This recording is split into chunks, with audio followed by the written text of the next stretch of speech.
ये कहानी उस समय की है जब भारतीय टीम ने 2007 के टी20 विश्व कप के सेमीफाइनल के मुकाबले में कंगारुओं को कुचलकर उनके अहंकार को चोट पहुंचाई थी। और 2007 के टी20 विश्व कप में भारत के हाथों मिली हार अब कंगारुओं को एक नासूर की तरह चुभ रही थी। ऐसे में उसके कुछ ही महीने बाद ऑस्ट्रेलिया को अपने जख्मों पर मरहम लगाने का मौका मिलता है।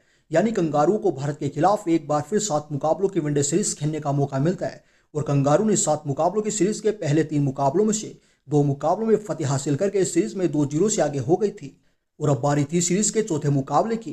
खैर मुकाबला शुरू होता है और भारत का उभरता सितारा यानी महेंद्र सिंह धोनी टॉस के लिए मैदान में आता है। सिक्का उछाला गया जो धोनी के पक्ष में गिरा और धोनी ने टॉस जीतकर पहले बल्लेबाजी करने का फैसला किया। और भारतीय टीम की ओर से सचिन और दादा की जोड़ी अपनी टीम को एक शानदार शुरुआत दिलाने के लिए मैदान पर आती है। लेकिन दूसरी ओर बदले की आग से मैदान पर आई कंगारू की टीम के गेंदबाज आज बॉल नहीं मानो आग का गोला दाग रहे थे और हर एक गेंद पर वो जमकर अपील कर रहे थे ताकि भारतीय बल्लेबाजों को दबाव में लाया जाए और वो अपने प्लान में कामयाब रहे, क्योंकि सचिन और दादा पूरी तरह से दबाव में आ चुके थे और सचिन और गांगुली एक एक रन के लिए भी संघर्ष कर रहे थे, जिसका नतीजा ये हुआ कि 5 ओवरों तक भारतीय टीम मात्र 13 रनों तक पहुंच पाई थी। लेकिन उसके बाद लंबे समय के बाद टीम में वापसी करे दादा ने कुछ चौके लगाकर पारी को तेज गति से आगे बढ़ाना शुरू किया।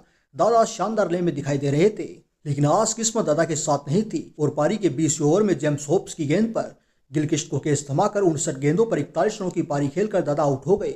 इसके बाद राहुल द्रविड़ की जगह युवराज सिंह मैदान पर आए और फिर युवराज और सचिन ने कुछ अच्छे शॉट्स लगाए, लेकिन बावजूद उसके भारत का रन रेट बढ़ने का नाम तक नहीं ले रहा था, क्योंकि सचिन काफी धीमी रफ्तार से बल्लेबाजी कर रहे थे और मात्र 50 रन बनाने के लिए सचिन ने 91 गेंदों का सामना कर लिया था।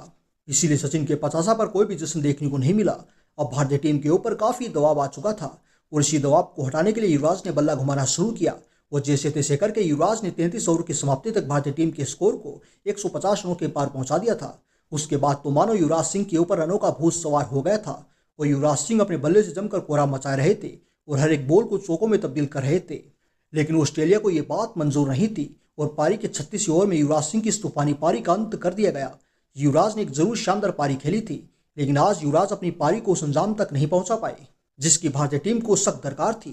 खैर युवराज के आउट होने के बाद कप्तान महेंद्र सिंह धोनी मैदान पर बल्लेबाजी करने के लिए आते हैं और धोनी ने आती कंगारुओं के धागे खोलने शुरू किए, तो वहीं सचिन ने भी अपने हाथ खोलने शुरू किए। लेकिन आज धोनी तो अलग ही मूड से मैदान पर आए थे, क्योंकि धोनी ये बात भली भांति जानते थे कि कंगारुओं के सामने चाहे कितना भी बड़ा लक्ष्य हो वह छोटा ही होता है। इसलिए धोनी लगातार रन गति को तेजी से आगे बढ़ा रहे थे। लेकिन तभी सचिन तेंदुलकर के पेड़ पर बॉल लगती है और ऑस्ट्रेलिया के सभी खिलाड़ी जोरों शोरों से अपील करते हैं, लेकिन इसी बीच सचिन अपनी क्रीज से बाहर निकल जाते हैं और एक शानदार थ्रो के चलते सचिन अपना विकेट गंवा देते हैं। सचिन तेंदुलकर ने इस मैच में 119 गेंदों का सामना किया था, जहां वो केवल 79 रन बनाने में कामयाब हो पाए थे।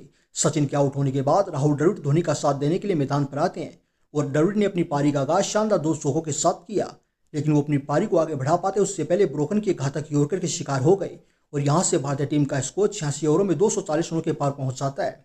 अब इस पारी में 4 ओवरों का खेल बाकी था, यानी अब पारी खत्म होने के कगार पर आ चुकी थी और भारतीय टीम को जरूरत थी एक बेहतरीन फिनिशिंग की, जिसके लिए उथप्पा और धोनी की जोड़ी मैदान पर मौजूद थी। वो दोनों ही बल्लेबाजों ने मिलकर बड़े बड़े शॉट्स लगाए और स्कोर को तेजी से आगे बढ़ाया और उथप्पा ने मात्र 18 गेंदों पर 30 रनों की एक तेज तर्रार पारी खेली, तो वहीं धोनी ने भी पारी के अंतिम ओवर की आखिरी बॉल पर छक्का लगाकर अपना 50 पूरा किया और धोनी और उथप्पा ने भारतीय टीम को एक शानदार फिनिशिंग टच दिलाने का कार्य बड़े ही शानदार अंदाज में किया था, जिसके चलते भारतीय टीम ने निर्धारित 50 ओवरों में 292 रनों का विशाल का स्कोर कंगारुओं के सामने खड़ा कर दिया था। लेकिन इस बात से हर कोई वाकिफ था कि ऑस्ट्रेलिया के लिए टारगेट ज्यादा बड़ा नहीं था, क्योंकि उनके पास एडम गिलक्रिस्ट और मैथ्यू हेडन जैसे खतरनाक सलामी जोड़ी मौजूद थी। तो वहीं मध्य क्रम में पोंटिंग क्लार्क और साइमंड जैसे खूंखार बल्लेबाज थे जो किसी के करियर को पल भर में खाने का मादा रखते थे।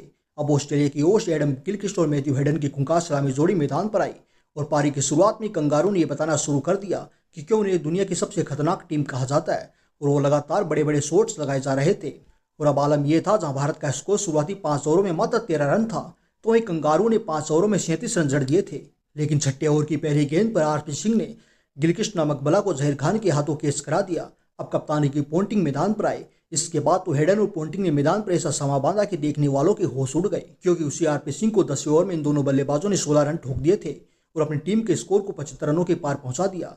उसके बाद तो इन दोनों बल्लेबाजों ने भारतीय गेंदबाजों पर कहर बरपाना शुरू कर दिया। अब यहां से भारतीय टीम को किसी भी कीमत पर विकेटों की तलाश थी, लेकिन आज ये दोनों ही बल्लेबाज कोई भी गलती करने को तैयार नहीं थे।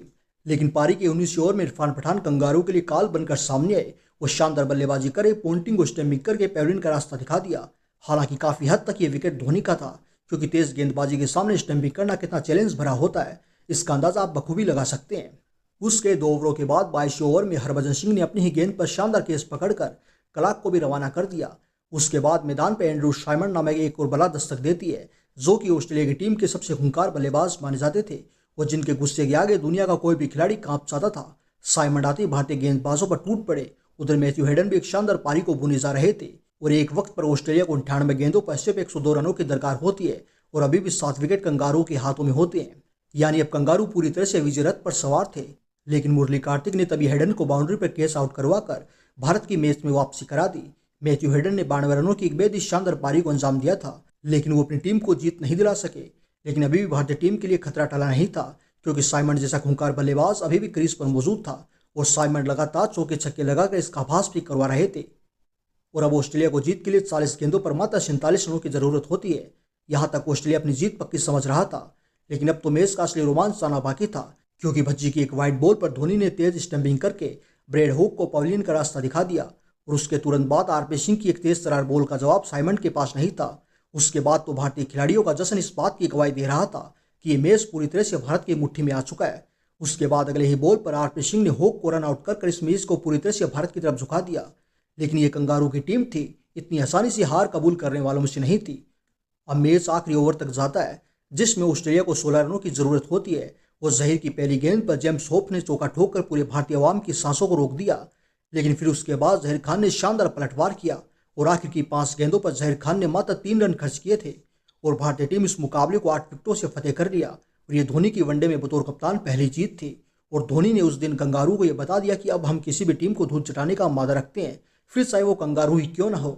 अगर आपको वीडियो अच्छा लगा हो तो इस वीडियो को एक लाइक जरूर कीजिएगा और साथ ही चैनल को सब्सक्राइब भी जरूर कीजिएगा। मिलते हैं अगले वीडियो में। जय हिंद।